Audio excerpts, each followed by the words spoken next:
नमस्कार, मी रवी कुमार. जवाब तो आपको देना होगा बोल सरकार या सदरात 85 आवाजच्या खास एपिसोड मध्ये आपलं स्वागत. कशा आहात आपण? मजेत ना? मजेत राहा, हिट राहा, फिट राहा आणि हो, आरोग्याची काळजी घ्या. चला तर मग विषयाकडे वळूया. आजचा विषय आहे सामाजिक आणि राजकीय परिस्थिती कितीही प्रतिकूल आणि बिकट असू द्या, त्या परिस्थितीला संयमानं तितक्याच कणखरपणे सामोरं जाणं, तिच्यावर यशस्वीपणे मात करणं, याचं अगदी देशातलं एकमेव उदाहरण म्हणजे शरद पवार. उगाच त्यांना भारताच्या राजकारणातले भीष्माचार्य म्हणत नाहीत किंवा नरेंद्र मोदी, अमित शहा, वाजपेयी यांच्यापासून सगळे भारतामधले जे ज्येष्ठ राजकीय अनुभवी नेते आहेत त्यांना उगाच मानत नाहीत. पुतण्या, ज्याला अगदी बालपणापासून राजकारणाच्या एका उंचीवर नेऊन ठेवलं, अगदी तळहाताच्या फोडासारखं जपलं, त्याच्यावरच काळ ओढवला, त्या परिस्थितीमध्ये शरद पवार काहीशे खचले आहेत, खिन्न झाले आहेत अथवा कोलमडले आहेत. ते साहजिक आहे, तसं चित्र दिसलं. पण कोलमडले पण संपले नाहीत, ते म्हणजे शरद पवार. परिस्थिती एवढ्या वेगाने बदलत होती. अजितदादाच्या मृत्यूनंतर अगदी भाजपातनं राष्ट्रवादी काँग्रेस पक्ष, अजितदादा गटाचे राष्ट्रीय अध्यक्ष हे प्रफुल्ल पटेलच होणार अशा बातम्या पेरल्या जात होत्या. आणि अगदी पियुष जे पटेल, ते जे मंत्री आहेत भाजपचे, त्यांनी तर अगदी जाहीरपणे करून जाहीर सांगितलं होतं की राष्ट्रवादी काँग्रेस पक्षाचा कारभार आता प्रफुल्ल पटेल करणार आहेत. म्हणजे सुनील तटकरे आणि प्रफुल्ल पटेल यांनी संपूर्णपणे पक्ष म्हणजे अक्षरशः गिळंकृत होईल की काय अशी शक्यता होती.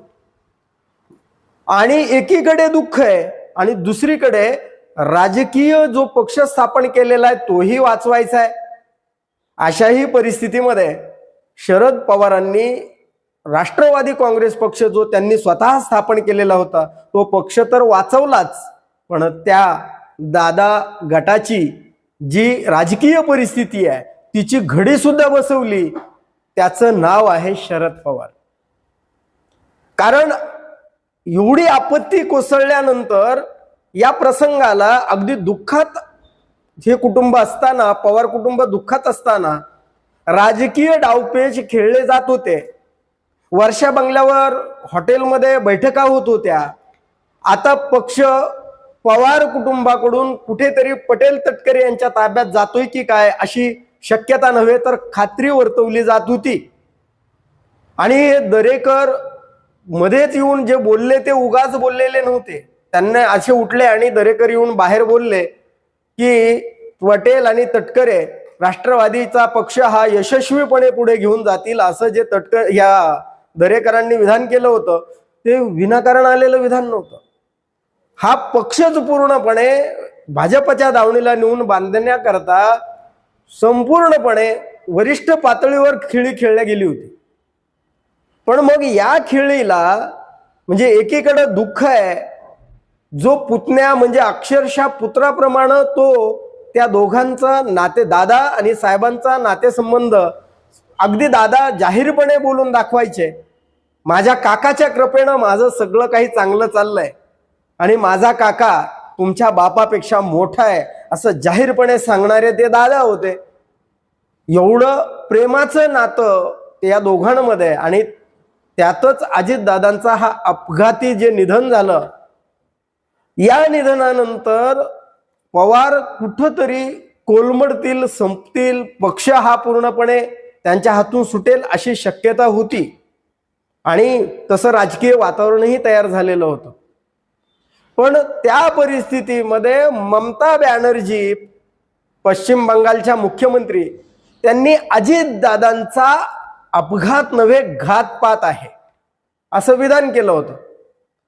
पण हा पूर्णपणे मोदी शहांवर म्हणजे केंद्र सरकारवर आरोप होता. ममता बोलतायत ते म्हणजे पश्चिम बंगालचं राजकारण डोळ्यासमोर ठेवून बोलत होत्या. शरद पवारांनी तात्काळ लगेच सांगून टाकलं की हा घातपात नाही, हा अपघात आहे. म्हणजे केंद्र सरकारवर दुसऱ्या राज्यातून जर टीका होऊ लागल्या आणि केंद्र सरकारवर जर अजितदादांच्या घातपाताचे आरोप होत असतील तर ते शरद पवारांनी तात्काळ थांबवले. बरं, हे आरोप थांबवले असताना त्यांचाच एक नातू रोहित पवार अक्षरशः म्हणजे पत्रकार परिषद घेऊन इत्यंभूत जेवढी माहिती आहे, जो घटनाक्रम घडला त्यामध्ये कशा शंका, कसे संभ्रम किंवा कसे आरोप होत केले त्यांनी, म्हणजे शरद पवारांच्या विरोधामध्ये रोहित पवार हा त्यांचा नातू बोलत होता का? तर नाही. यामध्ये शरद पवारांना जो राष्ट्रवादी काँग्रेस पक्ष त्यांनी स्थापन केलाय तो पटेल आणि तटकरेंना गिळंकृत करू द्यायचा नव्हता, हे त्यांचं मूळ कारण असू शकतं. म्हणजे रोहित पवारांपासून जयंत पाटलापासून नरहरी झिरवाळापर्यंत, म्हणजे अमोल मिटकरी पर्यंत, म्हणजे दादा गटातून आणि शरद पवार गटातून, दोन्ही गटातून या राष्ट्रवादी काँग्रेसच्या विलिनीकरणाची चर्चा चालू केली. आता ही चर्चा चालू झाली, हे रोहित पवार घातपात म्हणतायत आणि दादा गटातले सुद्धा त्याची चौकशी झाली पाहिजे म्हणतायत. पण मग शरद पवारांनी हा जो दबाव वाढवला आणि त्यामध्ये प्रमुख बघा, रोहित पवारांनी जेवढे आरोप केले त्या आरोपाला कुठेही शरद पवारांनी कुठेही नाकारलं नाही किंवा त्यामध्ये असत्यता आहे असंही सांगितलं नाही. फक्त त्यांनी हा जो अपघात झालाय त्याला हे तटकरे आणि पटेल कसे कारणीभूत आहेत हे दाखवण्याचा प्रयत्न रोहित पवारांनी केला. एक तर ती कंपनी आणि एक प्रफुल्ल पटेल आणि तटकरे. म्हणजे एकंदरीतरित्या या सुनील तटकरेंना सुद्धा सांगावं लागलं. म्हणजे ही विलिनीकरणाची चर्चा झाल्यानंतर ते म्हणाले की अशी गोष्टच झाली नाही, पण त्यावर सुनेत्रा पवार, पार्थ पवार यांनी मौन ठेवलं. ते जाणीवपूर्वक ठेवलं, कारण पवारांना राष्ट्रवादी काँग्रेस पक्ष वाचवायचा होता याची जाणीव सुनेत्रा पवार आणि पार्थ पवार यांना सुद्धा होती. नाहीतर हे रोहित पवार अथवा हे जे बोलतायत सगळी मंडळी दोन्ही गटाकडनं की घातपात झाला, तटकरे किंवा ते प्रफुल्ल पटेलांची कोणती फाईल होती, तिच्यावर विदर्भातला कोणता नेता होता, ते प्रमोद हिंदूराव जे बोलत होते, या सगळ्या गोष्टीचं विश्लेषण करता हे लक्षात येत आहे की या दोघांना खलनायक अगदी जाणीवपूर्वक ठरवलं जातंय का? कारण या दोघांनी म्हणजे यांच्या महत्वाकांक्षेला धुमारे फुटले होते. कारण भाजपतले नेते हे दोघं पक्ष सक्षमपणे सांभाळू शकतात. म्हणजे सुनेत्रा पवार यांना अजितदादा पवारांच्या नंतर उपमुख्यमंत्री करणार यामध्ये शंका नव्हती कोणाला. आणि पवार कुटुंबाला सुद्धा सुनेत्रा पवार या उपमुख्यमंत्री झाल्याचं त्यांना दुःख नाही, त्यांना उलट आनंदच आहे. पण कुठंतरी यामध्ये भाजपा आणि हे पटेल तटकरे मिळून कुठंतरी राष्ट्रवादी काँग्रेस पक्ष गिळंकृत करतील की काय, हा पक्ष सुनेत्रा पवार आणि पार्थ पवार यांच्यात जर ताब्यात ठेवायचा असेल तर आपल्याला हे जे राष्ट्रवादी काँग्रेस पक्ष अजितदादा गटातले जे प्रमुख कारभारी स्वतःला समजतात त्यांना त्यांची जागा दाखवणं गरजेचं होतं. आणि तेच काम शरद पवारांनी हा अपघात आहे असं सांगून नरेंद्र मोदी आणि अमित शहावरचा जो शंका आरोप आहे त्याला खंडित केलं. पण रोहित पवारांनी ज्या काही गोष्टी मांडल्या आणि पटेल आणि प्रफुल्ल पटेल आणि तटकरे यांच्यावर जे आरोप केले त्यावर शरद पवारांनी मौन राहणं पसंत केलं. सुनेत्रा पवार, पार्थ पवार यांनी त्यावर प्रतिक्रिया देणं टाळलं. म्हणजे याचा अर्थ एकच होतो, शरद पवार यांनी म्हणजे शरद पवार हे सत्तेमध्ये जाण्यासाठी उतावीळ नाहीत किंवा मोदी शहाबरोबर जाण्यामध्ये त्यांना फार स्वारस्य नाही.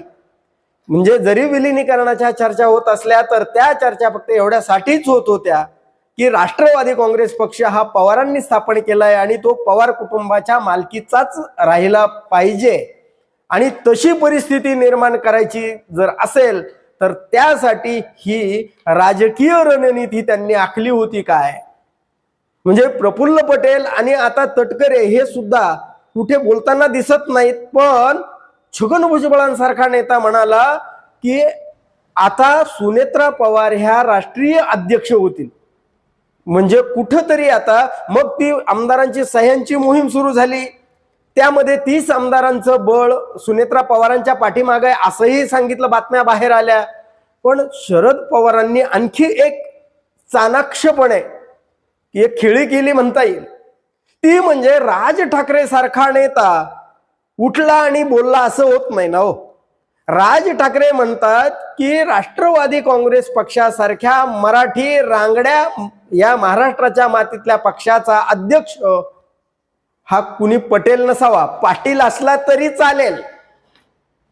म्हणजे एकंदरीतरित्या शरद पवारांनी ज्या पद्धतीनं त्या राष्ट्रवादी काँग्रेस पक्ष अजितदादाच्या पक्षातील प्रमुख नेत्यांवर आपला दबाव वाढवला, त्याचीच परिणती किंवा त्याचाच परिणाम म्हणून सुनेत्रा पवार ह्या उपमुख्यमंत्रीही झाल्या.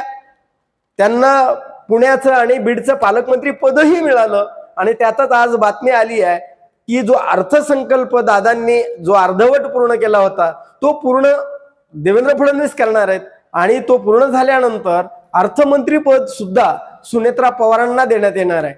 म्हणजे सुनेत्रा पवार यांच्या ताब्यात आता राष्ट्रीय पक्षाचं अध्यक्षपद बी येणार आहे, उपमुख्यमंत्री होणार आहेत, अर्थमंत्री होणार आहेत.